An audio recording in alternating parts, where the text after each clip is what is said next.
karena miligram ngasih duit maka aku patuh. Sama juga dengan mereka para eksekutor atau interrogator itu. Mereka juga ngetega awalnya, tetapi karena tuntutan pekerjaan mereka menjadi harus profesional.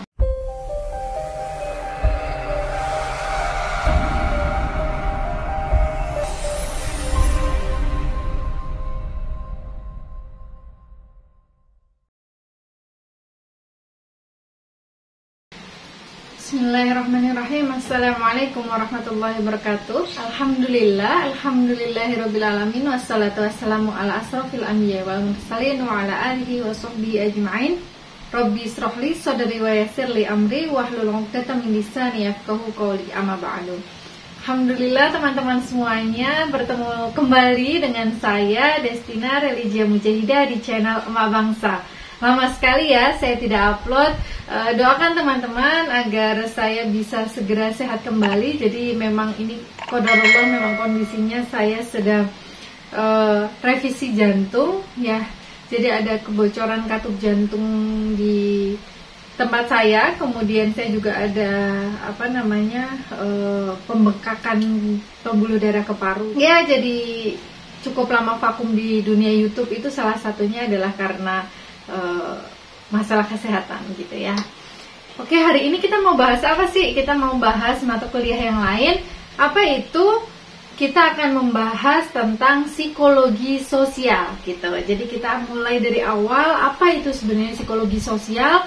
Kemudian nanti kita akan membahas, insya Allah, semoga Allah memberikan umur yang panjang, kita akan membahas mengenai sub-sub yang ada di psikologi sosial. Apa aja itu gitu loh. Oke, sekarang psikologi sosial. Psikologi sosial itu apakah sama dengan psikologi massa?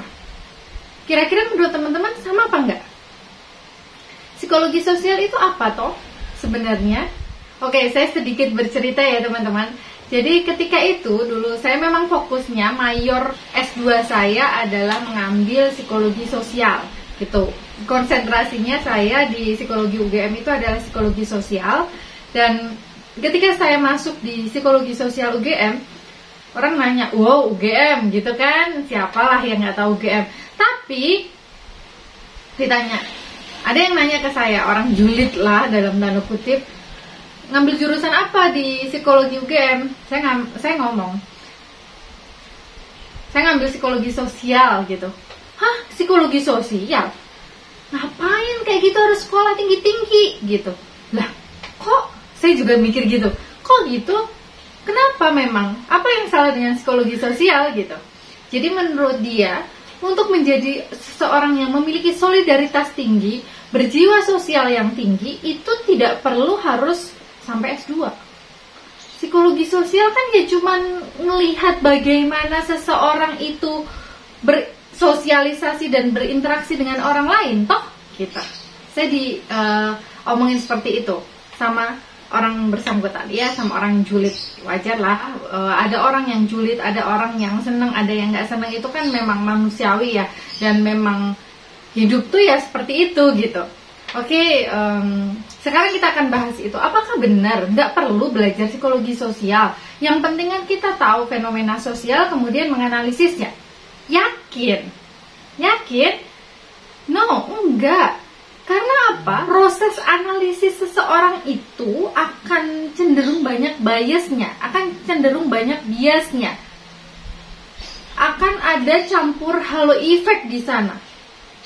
Jadi nggak bisa netral. Tetapi dengan ilmu psikologi, khususnya psikologi sosial di sini yang akan kita bahas ini, kita akan berusaha lebih objektif melihat fenomena sosial, melihat kenapa seseorang bertingkah laku seperti itu, kenapa sebuah kelompok itu bisa begitu fanatik misalnya ke idolanya, atau kenapa seseorang itu atau sekelompok orang itu membenci kelompok lainnya, dan pembahasan tentang in-group, favoritism, out-group, derogation, kemudian nanti juga ada groupthink, kemudian nanti juga ada misalnya cognitive disclosure misalnya. Itu tidak akan bisa terucap dari mulut-mulut mereka yang tidak belajar di psikologi. Dan ini adalah tugasnya seseorang yang belajar di psikologi sosial. Kita membahas, mengulas sebuah fenomena, interaksi seseorang dengan orang lain, interaksi seseorang dengan kelompok, interaksi kelompok dengan kelompok, kelompok sendiri dengan kelompok orang lain, atau interaksi di dalam kelompok atau in-group, itu dibahas di ilmu psikologi sosial. Gitu ya teman-teman ya. Jadi pembahasan di psikologi sosial itu sebenarnya sangat luas, sangat kompleks. Tetapi orang saking luasnya terkadang malah cenderung menyepelekan dan menganggap hal itu remeh. Gitu.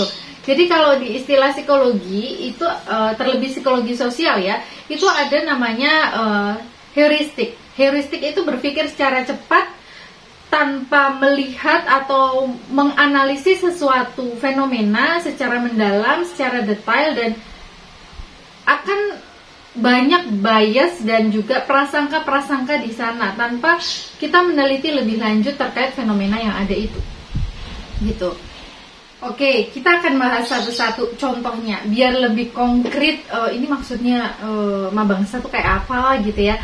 Oke, yang pertama teman-teman, kita akan membahas sebuah fenomena, misalnya fenomena pernikahan beda agama. Oke, menurut orang awam, menurut perspektif orang awam, pernikahan beda agama itu tidak bakalan bahagia, gitu. Tetapi kalau dilihat secara lebih seksama, mendalam, misalnya kita melakukan riset kepada mereka pasangan-pasangan yang beda agama, dan bisa langgeng, bisa bahagia, bahkan sampai berpuluh-puluh tahun, sampai ditinggalnya itu bukan ditinggal dengan cerai, tapi karena meninggal dunia, kita akan dapatkan konklusi bahwa mereka yang menikah beda agama itu tetap bisa bahagia. Kuncinya satu, apa itu? Komunikasi, gitu. Jadi kita tidak bisa serta-merta menghakimi bahwa orang yang berbeda agama, orang yang menikah beda agama itu nggak akan bahagia. Enggak, tapi kuncinya adalah komunikasi. Kalau mau menikah, itu kuncinya komunikasi. Entah itu beda agama, sama agama, misalnya beda aliran kepercayaan misalnya yang satu NU, yang satu Muhammadiyah. Tapi kalau ada komunikasi di dalamnya, dan bisa saling memahami dan toleransi, insya Allah pernikahannya akan langgeng, gitu. Jadi orang awam tuh terkadang sudah ngejudge, justifikasi, ada stereotip, ada prejudice di sana, gitu. Oke, kemudian contoh yang kedua ya teman-teman ya. Contoh yang kedua adalah agresivitas di TV misalnya. Nah, orang awam seringkali mengatakan bahwa agresivitas di TV itu akan membuat seseorang itu juga berperilaku agresif. Jadi orang yang kebanyakan nonton TV kriminal, acara-acara berita kriminal itu bakalan agresif, bakalan dia bipolar misalnya, bakalan dia itu gampang ngebunuh orang lain misalnya. Padahal sebenarnya teman-teman, apa sih yang membuat seseorang itu agresif? Nah, psikologi sosial bisa menjelaskan itu. Yaitu apa? Modeling. Modeling itu apa? Iya, melihat, mencontoh. Dan TV itu hanya salah kecilnya. Kalau emang tiap hari dia nonton kekerasan terus di TV, tapi ketika dia misalnya melihat ayahnya memukuli ibunya, tidak hanya masalah trauma yang ada di situ, tetapi juga ada perkara-perkara misalnya dia menjadi seorang yang agresif, membenci ayahnya dan menjadi seseorang yang kaku, agresif ke orang lain, ke sosok laki-laki misalnya, ke ayahnya. Dan dia bisa berperilaku agresif sebagai bentuk kemarahan dia karena ibunya disakiti oleh ayahnya, gitu. Jadi bedanya di situ, bedanya orang awam dengan orang yang sudah belajar psikologi itu di situ. Kalau orang awam itu isinya tuh cuman justifikasi, prejudice, prasangka, stereotip. Tapi kalau orang belajar psikologi, terutama di psikologi sosial, kita akan lebih bisa menganalisis interaksi seseorang dengan orang lain, interaksi seseorang dengan kelompok, maupun interaksi kelompok dengan kelompok. Begitu ya teman-teman ya. Oke, kemudian fenomena yang ketiga deh. Fenomena ketiga misalnya orang yang kecanduan rokok misalnya. Ya, orang yang kecanduan rokok padahal dia tahu kalau rokok itu berbahaya. Misalkan kayak gitu. Nah, kalau orang awam, dia pasti akan mengatakan bahwa orang yang tetap merokok padahal dia tahu rokok itu tidak sehat, rokok itu berbahaya, itu pasti orang ini kecanduan nikotin deh, gitu. Labelingnya di situ. Atau kalau nggak kayak gitu, kalau Lupute nggak ngebahas tentang kecanduan nikotin, orang awam yang tahu bahwa seseorang kecanduan rokok itu akan mengatakan, iya karena iklan rokok di TV itu gencar sekali, pantaslah dia menjadi seorang perokok yang aktif dan kecanduan rokok gitu. Padahal kalau diteliti lebih dalam dengan teori-teori psikologi sosial, itu ada namanya konformitas, teman-teman. Apa sih konformitas itu? Konformitas itu adalah cara yang dilakukan seseorang untuk dapat diakui oleh kelompok. Salah satunya apa yang dia lakukan? Meniru apa yang dilakukan oleh kelompoknya. Jadi ketika kelompoknya itu, orang-orangnya itu adalah orang-orang yang mayoritas merokok, dan dia nggak ngerokok sendiri, dia akan dibilang apa? Banci loh. Gitu loh. Diomongin kayak gitu. Akhirnya apa? Mau tidak mau, dia belajar mengkonsumsi rokok. Padahal dia awalnya kena rokok aja pusing gitu. Kena bau rokok aja pusing. Tapi demi bisa ikut dan tergabung dalam sebuah kelompok, dia rela untuk menahan enaknya rokok di awal-awal, mualnya mengkonsumsi rokok di awal, batuk-batuknya dia di awal-awal. Demi bisa diakui di kelompok. Itu disebut dengan konformitas. Dan hal itu bisa kita gali dengan cara belajar ilmu psikologi, khususnya di sini adalah psikologi sosial, gitu ya. Oke, kemudian contoh lain apa, Bu? Orang yang kira-kira salah persepsi, gitu. Orang awam yang kira-kira salah persepsi. Mungkin contoh lainnya begini.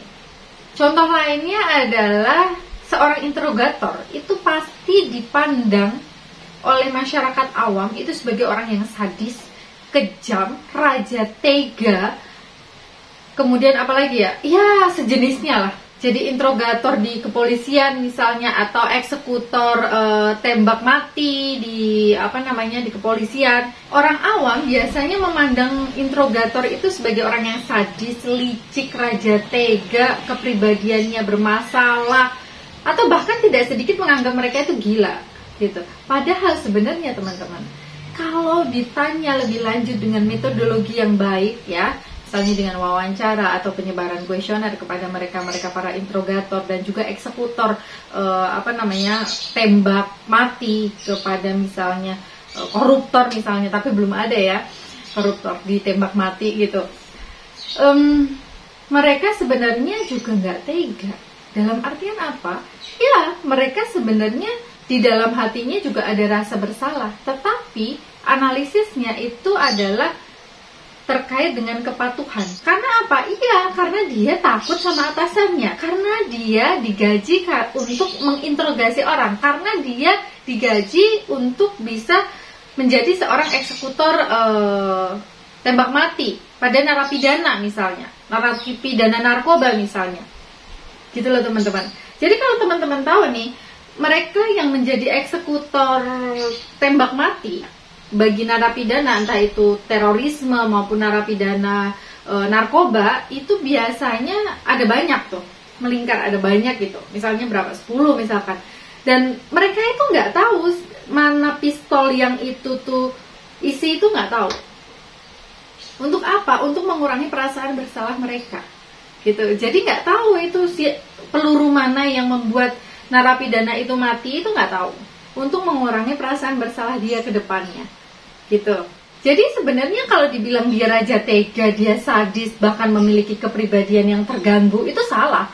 Karena mereka ya pada dasarnya memiliki perasaan bersalah juga, mau tidak mau. Tetapi karena pekerjaannya itu, misalnya dia harus menginterogasi Densus misalnya, harus menginterogasi, kemudian terduga terorisnya itu susah kooperatif misalnya, dia harus misalkan ya menggunakan cara-cara kekerasan atau ancaman. Iya, bukan berarti dia raja tega, tetapi ya memang itu pekerjaan dia dan dia harus mentaati atasannya.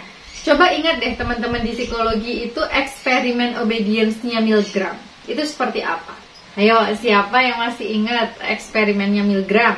Oke, eksperimen Milgram ini adalah eksperimen yang dilakukan Milgram dengan meminta guru untuk dapat memberikan tegangan listrik pada muridnya mulai dari tegangan yang sangat kecil, sedang, hingga besar gitu. Ketika mereka salah dalam menjawab pertanyaan. Jadi ada 40 orang yang dia jadikan sebagai subjek, dan 26 di antara mereka itu memberikan tegangan hingga tegangan yang sangat tinggi gitu.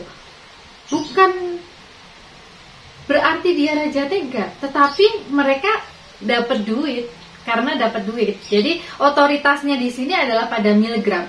Karena miligram ngasih duit, maka aku patuh. Sama juga dengan mereka para eksekutor atau interrogator itu. Mereka juga nggak tega awalnya, tetapi karena tuntutan pekerjaan mereka menjadi harus profesional. Begitu ya teman-teman ya. Jadi itulah yang membuat kita harusnya itu belajar psikologi, belajar menganalisis sebuah kasus, sebuah fenomena secara netral dengan metodologi yang jelas gitu. Jadi pelajaran psikologi sosial, pelajaran atau materi-materi yang nanti akan kita ulas ke depannya itu akan kita jadikan bekal tabungan kita untuk dapat menganalisis sebuah permasalahan psikologis dari perspektif psikologi sosial. Begitu ya teman-teman ya. Oke, kemudian ada hal lain nih teman-teman. Apa sih yang kira-kira fenomena sosial apa yang dirasa itu orang awam salah kaprah dalam menganalisis sebuah kasus?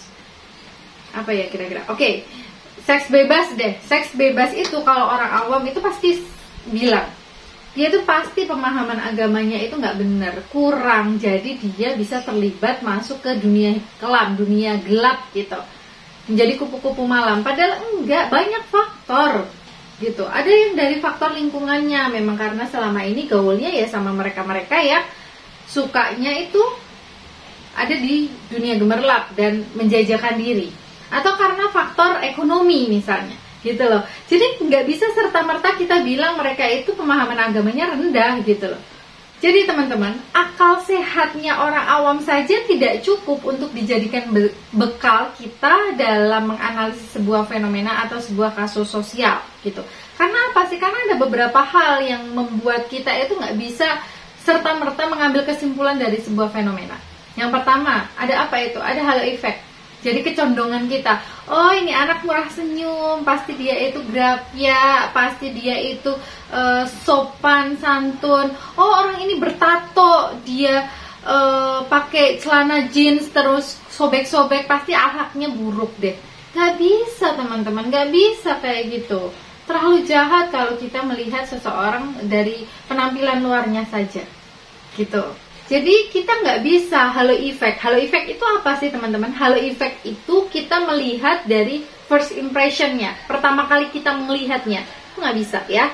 Jadi memang harus kita menganalisis, mengenal dia secara mendalam, berinteraksi dengan dia gitu ya. Karena manusia itu memiliki kecondongan untuk bias dalam hal konfirmasi. Dalam artian seperti apa sih? Iya.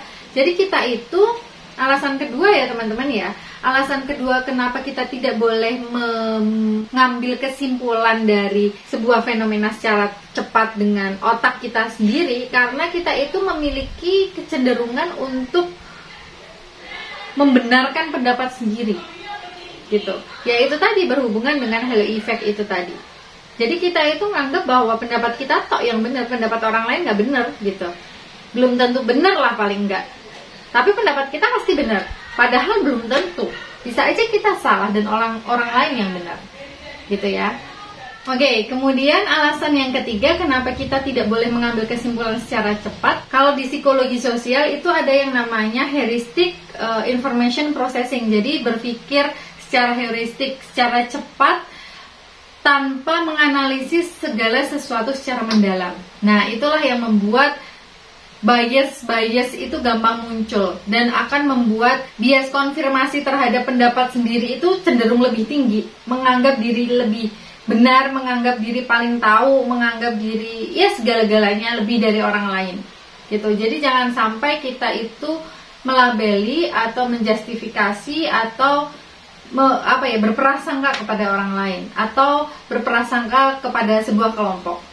Itulah kenapa mempelajari psikologi sosial itu penting agar kita terhindar dari hal-hal tersebut, gitu ya. Nah, kalau menurut Prof. Sarlito Wirawan Sarwono almarhum dan juga partner risetnya yaitu Meinarno tahun 2011, bahwa psikologi sosial itu tidak hanya mendasarkan sebuah pendapat terkait fenomena sosial itu pada akal sehat semata, tetapi harus mencakup beberapa hal gitu.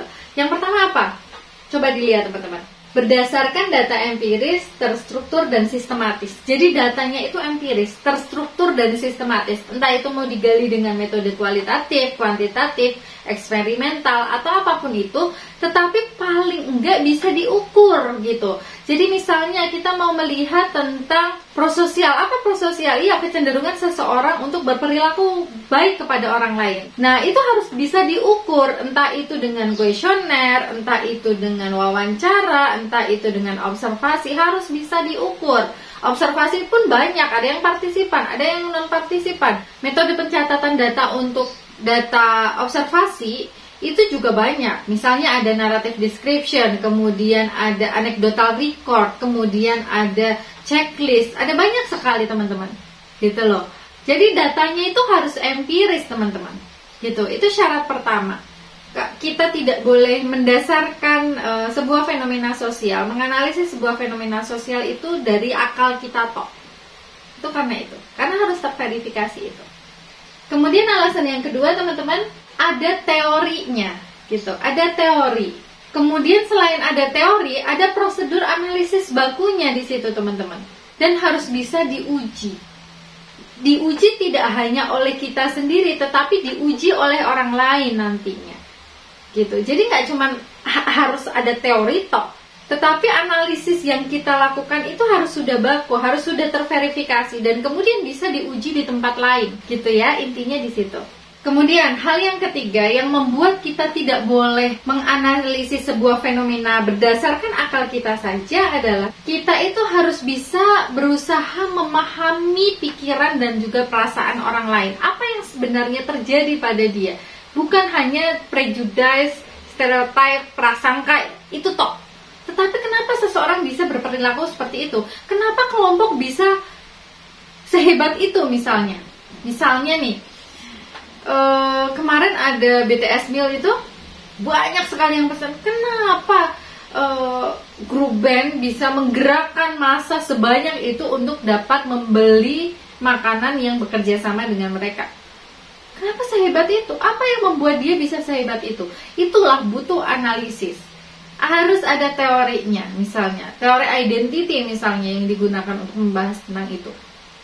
Kemudian cara menganalisisnya juga harus baku, itu sudah terverifikasi dan dapat diterapkan di kelompok atau populasi yang lain kalau itu sifatnya kuantitatif.